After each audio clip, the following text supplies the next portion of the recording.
Halo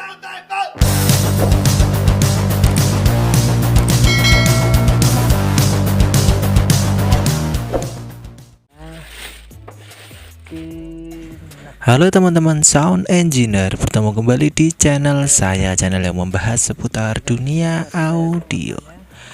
Oke, mungkin kalian pernah bertanya ya, lebih enak mana menggunakan crossover aktif atau crossover pasif?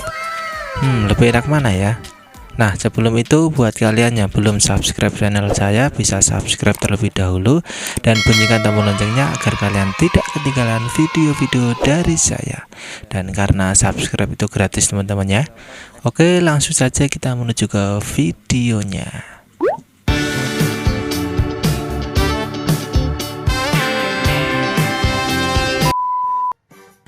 Ya, sebelum saya menjawab pertanyaan lebih enak mana sih menggunakan crossover aktif atau crossover pasif, terlebih dahulu kita harus mengerti teman-teman ya, apa itu masing-masing crossover aktif dan crossover pasif. Kita tahu crossover adalah sebuah alat atau rangkaian yang berfungsi untuk memisahkan frekuensi audio menjadi beberapa way teman-teman ya. Nah, crossover aktif sendiri yaitu menggunakan komponen aktif seperti IC, transistor, termasuk power supply untuk menjalankan sirkuit crossover itu sendiri. Dan biasanya crossover aktif dipasang sebelum power amplifier. Sedangkan crossover pasif hanya menggunakan komponen pasif yang biasanya terdiri dari resistor, kapasitor, dan kumparan tembaga. Crossover pasif tidak membutuhkan power supply.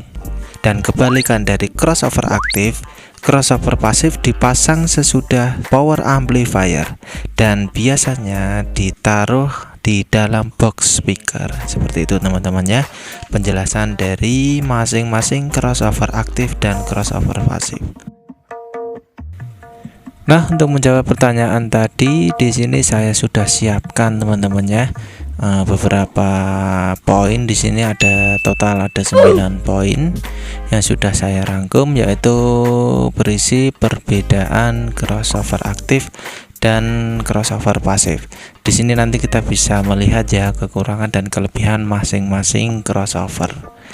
Nah, jadi di akhir nanti kita bisa menyimpulkan lebih enak mana menggunakan crossover aktif atau crossover pasif. Oke, langsung saja kita ke poin yang pertama, yaitu untuk crossover aktif biasanya dipasang sebelum power amplifier, sedangkan untuk crossover pasif dipasang sesudah power amplifier. Tadi juga sudah saya singgung teman-teman ya, kalian bisa lihat pada gambar seperti itu.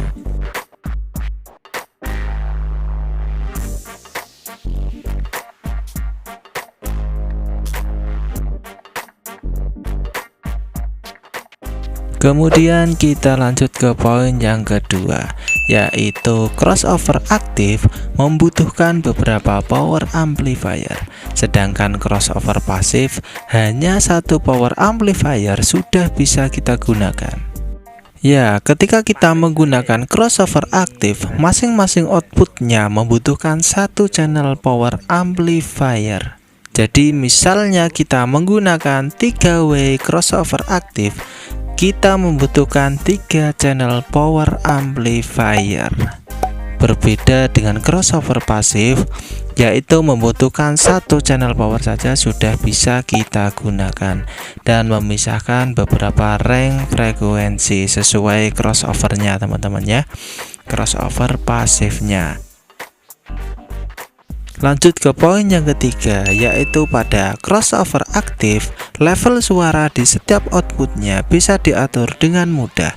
Sedangkan di crossover pasif, level suara di setiap outputnya tidak bisa kita atur tanpa merubah komponen pasifnya.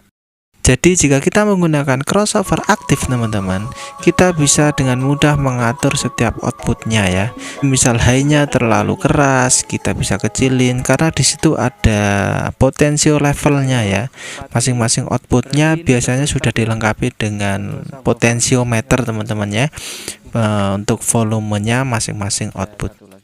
Jadi misal low-nya atau kurang, kita bisa menambahkan mid-nya kurang, kita bisa menambahkan levelnya.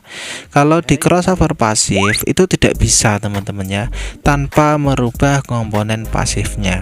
Jadi kalau misal ingin menambahkan high-nya misalnya kurang, kita harus merubah mengotak-atik bagian komponen pasifnya teman-teman. Jadi agak lebih susah ya, agak lebih ribet jika dibanding menggunakan crossover aktif. Oke, kita lanjut ke poin yang keempat, yaitu crossover aktif lebih mudah dalam merubah titik potong frekuensi, sedangkan di crossover pasif sulit untuk merubah titik potong frekuensi. Ya, jika kita menggunakan crossover aktif yang ada potensio frekuensinya, kita bisa dengan mudah teman-teman ya merubah titik potong frekuensinya. Kita tinggal putar saja sesuai dengan keinginan kita, mau dipotong di titik frekuensi berapa. Sedangkan di crossover pasif lagi-lagi kita harus merubah nilai dan juga skema ya, skema crossover pasifnya untuk merubah titik potong frekuensinya. Jadi di sini lebih ribet juga di crossover pasif, lebih simpel di crossover aktif teman-teman. Poin yang kelima, crossover aktif membutuhkan power supply untuk dapat bekerja, sedangkan crossover pasif tidak membutuhkan power supply. Ya, di awal tadi sudah saya jelaskan teman-teman ya. Crossover aktif terdiri dari komponen aktif seperti IC dan transistor. Jadi membutuhkan suplai tegangan atau power supply agar dia dapat bekerja. Sedangkan di crossover pasif terdiri dari komponen pasif seperti resistor, kapasitor dan lilitan atau kumparan kawat. Jadi tidak membutuhkan power supply. Oke, kita lanjut ke poin yang nomor 6, yaitu crossover aktif sirkuit rangkaiannya lebih kompleks teman-teman jika dibanding dengan crossover pasif yang lebih sederhana. Kalian bisa lihat pada gambar. Terlihat pada gambar ya, crossover aktif lebih banyak menggunakan komponen dan sirkuitnya itu lebih rumit teman-teman jika dibandingkan dengan crossover pasif yang biasanya hanya terdiri dari 3 jenis komponen yang sudah saya sebutkan juga tadi ya. Lanjut ke poin yang nomor 7, yaitu crossover aktif biasa dipakai untuk sound system dengan daya yang besar, sedangkan untuk crossover pasif sering dipakai untuk sound system kalangan rumahan. Memang yang ini tidak sepenuhnya benar teman-teman ya, karena banyak juga sound system dengan daya besar masih menggunakan crossover pasif, terutama untuk mid high-nya banyak yang pakai ya. Tapi di sini saya ambil yang cara luasnya saja teman-teman ya, seperti itu. Mungkin kalau kalian ada yang mau komen bisa ditulis di kolom komentar ya. Oke, kita masuk ke poin yang nomor 8 atau yang terakhir. Maaf tadi di awal saya salah nyebut teman-teman ya. Total ada 8 poin di sini yang sudah saya rangkum. Oke, poin yang terakhir yaitu crossover aktif lebih mahal dibanding crossover pasif. Kita tahu crossover aktif sekarang ini banyak yang sudah digital teman-teman ya, atau DLMS atau difrag itu ya. Itu crossover aktif digital yang harganya relatif mahal jika dibanding dengan crossover pasif. Mungkin crossover pasif masih di harga kisaran ratusan ribu ya. Kalau yang aktif itu banyak yang jutaan, harganya juta sampai jutaan, atau yang masih ratusan ribu juga ada teman-teman ya. Tapi untuk kualitas yang bagus sudah mencapai jutaan, seperti itu. Nah, dari 8 poin yang sudah saya jelaskan tadi, kalian bisa menilai sendiri teman-teman ya, lebih bagus mana menggunakan crossover aktif atau crossover pasif. Memang jika kita punya keduanya akan lebih bagus lagi teman-teman ya.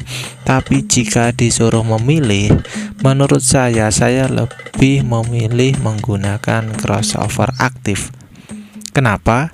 Karena kita menuju ke poin yang ketiga dan 4 teman-teman ya, yaitu kita bisa dengan mudah mengatur level dan juga titik potong frekuensinya. Jadi kalau kita menggunakan crossover aktif yang ada potensio level dan juga frekuensinya, mudah sekali jika kita ingin men-setting teman-teman ya.